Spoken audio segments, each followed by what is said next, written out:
Hey, happy Friday. I know it's Friday, and as an independent consultant, you're probably working on your business today or had planned to work on your business.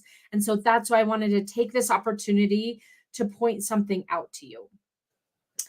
I want to ask you if you're feeling behind, if you're feeling like you have this whole laundry list of work that you need to do for your business. I'm not talking about client delivery right now. I'm talking about for your business. If you're feeling like you have such a long backlog of projects and updates and things that you need to be working on for your consulting business, things like I need to, get more consistent on my lead generation. I need to book some speaking engagements. I need to reach out to my past clients. I need to update my website. I need to fill in the blank, like all those things that are just weighing so heavily on your mind. Today, I'm here to point out to you that you wouldn't let that kind of way of managing a business stand if it were you talking to your own client.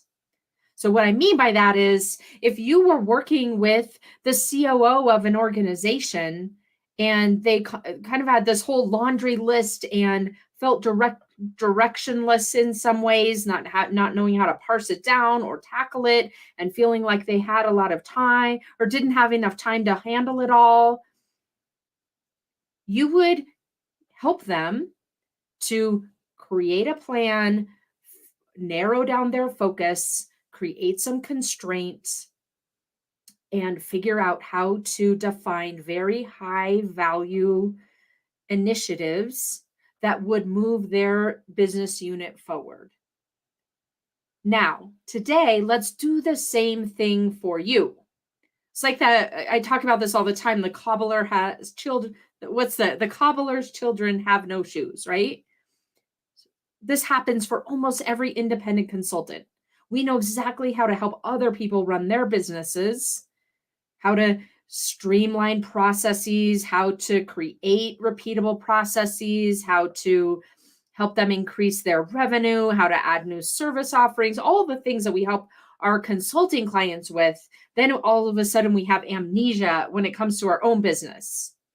We just don't give it that amount of attention. So today, I want to implore you to start giving your business the same amount of attention as you would advise your own consulting clients to do. So, with that, I want to make it very specific. I want to ask you what your current business focus project is. By business focus project, I mean, what is the one thing you're focused on this quarter achieving? What is the one thing you're focused on achieving this quarter that will make a meaningful difference in your business, that will truly move the needle in your business?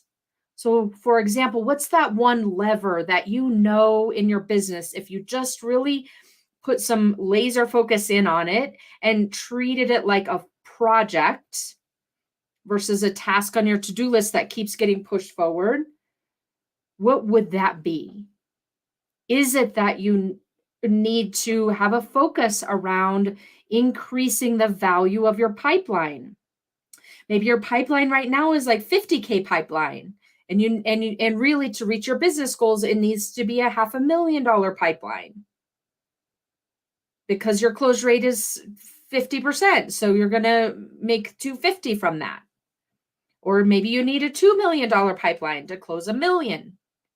Or maybe your business focus for the next quarter looks like increasing your close rate so that it isn't 50%, you're closer to 75%. And so then your pipeline doesn't have to be as big.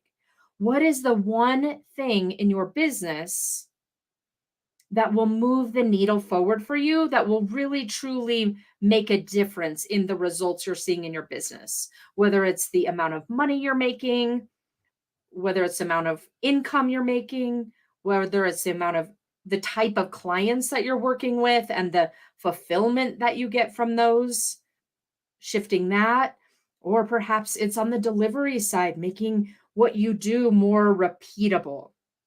so that it's leaner and easier to deliver for your clients, less overhead and less emotional stress. Whatever that lever is, identify it and then create what I call the independent consultant's business focus project. Is something for the next quarter that will, at the end of the quarter, you'll be able to measure against and say, you know what, that particular system within my business is now significantly advanced. So a couple of examples. Let me give you a couple of examples. And first I have to tell you, this comes from partially my independent consultant's business owner routine. So if you haven't yet grabbed that, go get it. I'll put it on the link here in the ticker.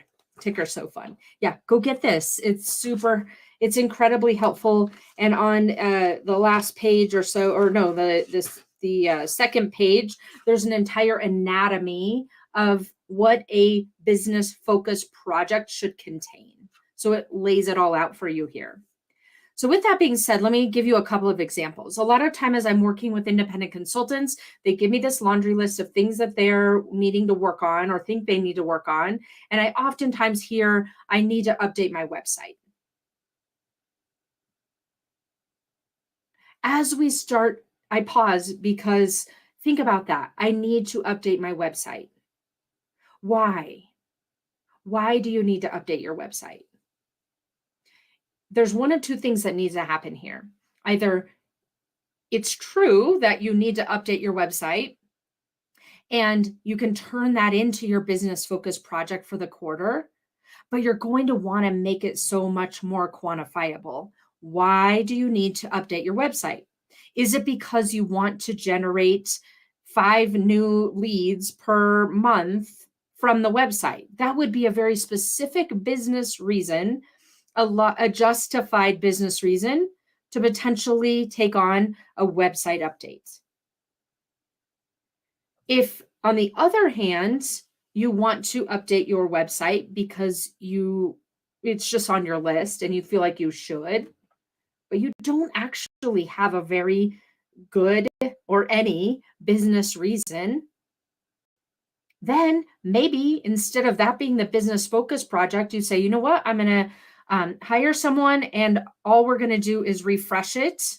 And it's going to be no more than 10 hours consumed in this quarter.